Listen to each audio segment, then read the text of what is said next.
Hey, thanks for tuning into the May Intro Challenge critique session. Congratulations to everybody who submitted some work and took the time to set the keys. That takes a lot of time and effort and can oftentimes be frustrating, but congratulations to everybody who submitted. And a big congratulations to this past month's 3 winners, Jadron Anin, Charles A.K., and Alejandro Potter. You guys did great. I had a good time looking at your shots. My name is Mcdermott. I am a senior animator at Blizzard Entertainment. During my time there, I have worked on such titles as Overwatch, World of Warcraft, StarCraft 2, a couple of others. I love game development. I'm a huge, huge gamer and a rather large nerd. So that's enough about me. Let's jump right in and take a look at these shots. I'm really excited to break them down a little bit more.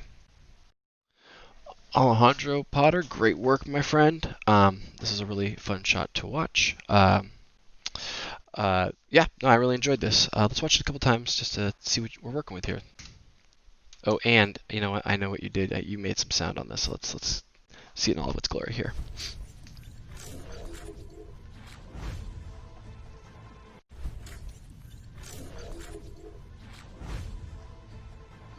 All right, super cool, man. Let's get into some of the nitty gritty here. So some of my bigger overall notes for the shot as a whole is something to the character. The character, in my opinion right now, feels a little off at times. There are moments where we have these really awesome and rhythmic flowing motions in here, and this feels very specific, and this actually, I love all this stuff in here. I think this is some of my favorite stuff of the animation is the hand and technology work that's happening in here. Some really cool ideas. And then when we come down through here, we start to see this run, but this run starts to get a little less elegant and a little bit more like stompy, and so it just doesn't feel like the same elegance as we see in this pose, or even like with the handwork and technology. This looks very sleek and smooth. And then we get in here and this feels very clumpy and stompy, and they just feel like different characters to me. So there's like a cohesion of one little phrase to the next phrase to the next phrase that don't line up when I'm watching it. And at the very end, and this is all kind of lending towards the specificity of it, and I'll go over some more notes and some drawovers here shortly. Like this hand, for instance, is really well posed. It's actually a very nice pose, Alejandro. I think this turned out really nice, but I just feel like it's the wrong moment for this. Again, when we look at the front at some of the really successful hand animation that you have in here, it's very clean, smooth, rhythmic, sleek. I love that. It's confident. And then you get in here, and this is kind of like the generic cliche villainous claw hand. And again, it's a hell of a claw hand. It looks great. But I just feel like this is the wrong moment for that shape. And again, I have some drawovers we'll talk about here shortly. But so as a whole, I think keeping your mind on the specific ways that your character would move is very important moving forward. So once we get into these hands, let's look a little bit more into these hands. One more other kind of bigger note that I felt when I was watching this is it did feel like each of the beats somehow kind of seems to hit on a very even keel or even beats. So if it's like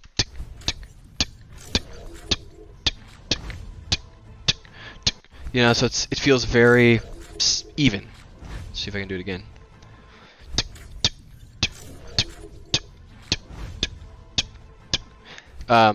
So I think that there are some ways we might be able to break that up and make it a little bit more interesting. For instance, like right here, I think we have a lot of camera motions, like pullbacks and push-ins or re-racks. I'm not sure. I can't tell with this plane back here if there's parallax or not. But I think that these kind of cheapen the tech that everything is being used. When you look at this like really flowy, nice tech that's like coming from this really sleek designed arm, and then this camera's like, wait, where do you want me to put? Where do you want me to put the camera? And it just feels like as a lot less precise than everything else in this character. And again, it kind of lends to the specificity of her Symmetra's like attire. And so I think it just feels to me that this many camera pushes cheapens the precision of it. So maybe one way we can keep some of these keep a camera push is I like that when you come down here, maybe if it stays further out, like in this composition here, or something similar to this, and instead of pushing in once and then pushing in a second time, maybe when you come to this stop right here, boom, right? Like you come to this cool stop. Maybe when you come to the stop, the camera pushes in first and then the eyes open, or vice versa. The eyes open and the camera pushes in. I'd play around with the timing of those to see which one kind of felt cool and which one give the impact of like showtime. You know, like that's kind of how it feels like it's going, because then right after that it goes into like the cool action. The other thing that would help with, as far as talking about the metronome evenness of the timing, is that right now, with those camera pushes in and outs, those are creating a larger motion than necessary for this moment in here. This is really cool, and I want to see and check out this hand motion and the face pose. I think this is, this is all pretty successful in here. And with these camera pushes, all I can see is the camera moves, and I stop paying attention to the really awesome stuff that you have working well with the animation. So I kind of play around with that a little bit more, where just again reducing the amount of camera motion so we can focus on the stuff that's the most important. Oh yeah, let's go ahead and turn on some drawings. Now again, I'm going to warn you here, they are not pretty, but here we go. Did I turn them on? See, here we go. Okay. Oh yeah, so the next thing I was talking about through here is that we start to really break up the fingertips, and it's cool. It's a good idea, I think. The problem is, as I can see it more than I can feel it. And with animation, anytime you're going to break a joint or add a smear frame, I don't want to see those smears. I don't want to see those breaks. I want to feel them in the motion. I want it to feel like it's moving fast. I don't want to see that it's moving fast, if that makes sense. And in this particular instance, I think we have this kind of like bent, broken back pose for about 3 or 4 frames, which is just too many, especially for that motion. You might be able to do it for maybe 18, but that'd probably be my extreme, and then after that, this pose here at frame 17 would probably favor more that of frame 14. Kind of like easing out of that more before you get into that that break, but really easing out of frame 14 here before you go into your successive breaking of joints, right? But no, it's a really good idea, and I would do that for both the top and bottom. I love the tech that you have for this thing here, this ball. I think it's working really cool. It feels very sleek. It's fun to play with, but again, all these camera redirects make it a little more difficult for me to see. And there's something really cool happening here with the fingers, where I think that they're like, I can't even, man, I'm not even that coordinated. Look at this. I give up. But they're going back and forth, and there's something really neat. And again, there's some really cool things I just want to see more of. And kind of another point to that is, so for instance, let's get out of these drawings here. Another thing that kind of cheapens the tech for me is you have a really cool idea with these like helmet wings. You actually transform them down in 2 sections. You start to transform here, and then the visor comes down here, so that now we have a completely different shape here than we did here. So I think that's really a cool idea. The problem for me is that I don't ever see it happening. So it actually took me 5 or 6 times before I was like, oh, wait a second, something's different here. I would recommend playing around with how you initiate that. For instance, if you do kind of play around with your camera being a little more still, this might be a good moment to see your ears up like this, or sorry, you have it just like you have it here, and when it's showtime, when you go push in, eyes open, then all of a sudden it's like ears up, visor down. You can play with boom, and you can play around with the timing as far as it's not gonna be bunk, bump, bump, bump. It's gonna be push in. So I'm trying to do my onomatopoeia here. Boom, you can play around with how that showtime moment will feel. There's my sweet sound effects for you. The rest of the engineers that walk by the animation pit as we're sitting there making our own little sound effects all the time, they must be laughable. They must be going oh my goodness, what are those guys pew-pewing, pew-pewing in there? All right. So another thing what I was saying is weakening the tech. That's right. Sorry, I kind of got sidetracked there. But weakening the tech, they get a little shaky here, right? And as you can see, let me turn off my drawings again because they're a little distracting. right there. These side pieces get a little shaky, and again, my concern is that it cheapens the tech right there. You see how they kind of come to a settle and a shake, and it just makes them feel very light and not very well attached to the helmet. And I probably would just tighten, if you're going to have a little bit of overshoot and settle, I just make it be super tight so that it felt like they were really screwed in there and they weren't as floppy and loose, if that makes sense. If you do have what I'm trying to draw here, illustrate here, is that currently your brow, your three shapes. This is an over-exaggeration, but these are your peaks and valleys of your eyebrow right now. And when they move up, it moves up as a whole. So basically, if there's 3 controllers or 4 controllers or however many there are currently on this eyebrow, they all move up and down at the same time. And so what this illustration shows is if you had one, these are 2 different controllers and just offsetting one to show what is leading what. And the idea here is that we have a corrugator muscle that slides over the top of our eyebrows, like right here, and it pushes and pulls when we furrow and surprise. So like when we're angry, it furrows and it pinches in here, and when we're surprised, it pushes not just straight up, but up and away. And so adding those little details will really help and clean things up. On top of that, I think that the motion itself is just too sharp for the brow up. It's just everything feels too sharp and not very organic. So by slowing the camera down, you're probably going to need to polish that up and probably not have the very overshoot and settle be as big. So for instance, if your overshoot, let me go back to drawing. Here we go. Oops, enable. Let's say you're doing something like this. I might do something like half of that. Ah, that's a terrible one. Don't listen to that. Why am I drawing with a mouse? Come on, man. Come on. Where's my stuff? Give me a minute. There we go. I'm in. I'm plugged in. My bad. But anyways, so right now it looks something like this, and you could probably half this amount, reduce these amounts, and maybe even remove one of the bounces. And that's even, I would even do.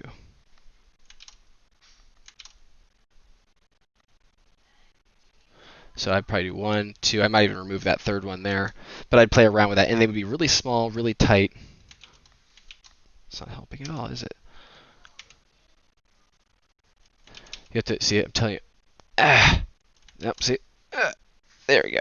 There we go. That's how I do it. So again, reducing the amount of overshoot and softening the settle so it just feels a little more like natural tissue will help a lot as well. And then keeping in mind that you don't want to move them perfectly straight up, but out. You don't want this inner part of the brow or this inner part of the brow to be over here by any means, but the middle parts of your brow will kind of push and pull to pinch and release the tension. Okay, so anyways, let's go on to the next thing here. Okay, so I think that, you have a fun way of getting to the gun here, so I thought that was kind of cool. It shows that it's on the hip, neat. My concern with the gun arm itself is that it goes into a really straight shape really quickly. Boom, right here. It just goes very straight, if you look at this arm here. And it actually starts to bend the wrist up here before anything else. So what it's saying is that the wrist is leading the rest of the arm, and that feels kind of funky to me. Let me turn off my drawings again. And the reason why that feels really funky to me, like if you're looking at it through framing, it looks like the gun is pulling the hand, and that's definitely not the case. In fact, I would say that the gun is probably following behind the shoulder, which is following behind the root here. So I'd kind of play around with the way that arc comes in through here. What I'm suggesting here in these drawings is that even at this shape, that this is your elbow. You know what I mean? So right now you have this shape. Let me draw something different color, like red. Right now you have this shape, and what I'm suggesting is reversing that shape here so that the gun right here is still coming into this shape. And the reason why is because in the next couple frames, then you can really flip. Oopsies. Hey-oh, what did I just do? You can really flip that curve, this line of action, into this line of action, and that reversal is going to help really sell the torque and the pull of the arm as it comes down, and then the elbow, this being the elbow here, is leading the arm up into what you have, just like you have here. It's just suggesting the same thing, bam. So it's just kind of like what's leading what and how we drag those lines of action of that arm, I think will help a lot. The next thing for this that I thought was kind of interesting is that the fulcrum point, the point of which, oops, this is not even the correct fulcrum point, so let me redraw this really quick. The fulcrum point is like the moment, or the point of pivot that our the center of gravity that our weight is sitting over the top of. So for instance, let's just take this pose for instance, and check out like marker. Your center of gravity is probably, I'm guessing right here. Okay. Okay, I'm gonna draw this. Come on. Oh no, that's definitely not what I wanted. Oh boy. Get straight. There, we'll do it slow. Okay, that's the worst line I've ever seen. Sorry guys. I really having a hard time here. See, this is what I'm talking about. This is what you gotta sit through. Hope you're happy. So this one's actually not too bad. It's somewhere later on here. Good balance, good balance. It's probably about right here. Nope. That feels good too. It feels pretty close. That feels pretty close. But it's this one here. This is where it loses balance. So if the weight is right here and we draw a line of equal volume, we start to lose. The volume is much more on the right side than the left side, and so we start to lose a little bit of the balance. It might be coming up through here. You know what? Yeah. So basically it's just taking these hips and sliding it over a little bit more, going through the same motion, so that way it's sitting over the center of gravity a little bit better. The other thing too is that what I'm trying to draw here, what I'm trying to illustrate, is that the legs themselves feel really wide. So let me go ahead and hide these. So it feels like, again, like I mentioned earlier, it feels very tanky, very standard walkie run. It doesn't feel very specific to the character that you spent so much time crafting in that first pose. And then it's very stompy as far as like the foot, heel to toe, and then kind of like we're forgetting to turn our feet back, slapping them down here, right? And then on top of that, the foot itself just might be coming up too high through here. This is kind of like an odd height, and then it's a really sharp spacing there, really large gap in the spacing. So kind of what I was even playing around with is like bringing this knee, swinging this knee a little bit in here, so it's a little bit closer, so it's not so wide. I know that you have this fabric and it's going to probably adjust that, but hey, it would look cool. And then when you come up here, your toe right now is about this height. I'm suggesting to probably bring it down a little bit lower so that is not so large a gap. And then you get into here, then these wide knees start to get really odd. I would probably try and swing this kneecap under here a little bit more, especially once you get into like the rhythm of this foot here. You know what I mean? Like I'd probably play around with this because right now it feels, so maybe a little bit of moving this way, a little bit of moving the foot this way would all help in balancing the character a little bit more over the correct center of gravity, or the fulcrum point there. And then the last really big thing for me is kind of the end pose. Right now, it's really cool. I love the idea. I love how everything is kind of coming to a stop. This is a really cool phrase. My biggest issue with it right now is that it's so stacked to camera that it's not as dynamic as I would hope. Here's some really terrible lines of action. I was trying to figure out if I were to take this arm and pull it over this way and see what would happen if I just kind of open that pose up. See, again, bear with me here. These are terrible drawings. But playing around with here's your cube, here's your gun, and just kind of opening up where the head would sit on that line. See, oh, here's some more of me just playing around with where you are now. So again, it's kind of very stacked here.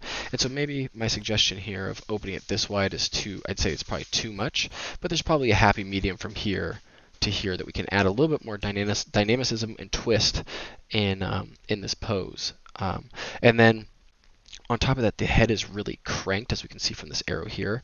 And I'll turn off this real fast. You can really see that head is cranked. It's breaking at the neck. The chin is crashing into the shoulder. So it just feels too cranked. So unless there's a really specific reason for the Symmetro to really have to look at us, the audience, I might try and play around with the eye line going, if you open this pose a little bit more, oops, you can see this terrible drawing, the eye line kind of going a little bit more screen right as opposed to directly at us, the player, as a suggestion. The other things too is like this little vial here, which I think is awesome that you animated that. My only concern with it is that the way it animates is much slower than the heavier objects in the scene. This is a tiny vial on a light string from the appearance of it, so that would probably fling around with centrifugal force. But when we look at the motion of it and spacing, and as we frame through this, we see that the gun is actually moving more, and the body is actually moving more than the vial, and so the composition of that vial gets kind of confusing. Like, I don't know how heavy it is. So I'd probably play around with actually having that be one of the lighter things in the scene while it's coming into slow motion. And with that being said, on that same note, I'd probably play around with the fabric down here being kicked up, or also with centrifugal motion. You might make a really awesome flow of this, whatever this fabric or cloth is at the tail of Symmetro. And then when you come in here, you have this awesome pivot and twist, but there's something I can already tell by looking at this, that the neck's a little bit busted, this is really twisted, and the pelvis is twisted the opposite direction, right? And so I can see this break in the spine here, in the lumps in the spine that are happening. It's just really busted here in these lumps. So the other thing with opening this character up at the end here, like I'm saying, to be a little bit more diagonal, something like this, is you could take this root and you could pivot it around a little bit more, relaxing and remitigating the amount of rotations in each of these spines to just make it feel more even and naturally spread through the body, if that would help, I think. But Alejandro, I had a great time looking at this. It's fun. It's really successful. And I hope that some of these notes were useful, and maybe finishing this one, and then with all your shots moving forward into the future. But thank you for submitting this. This is great.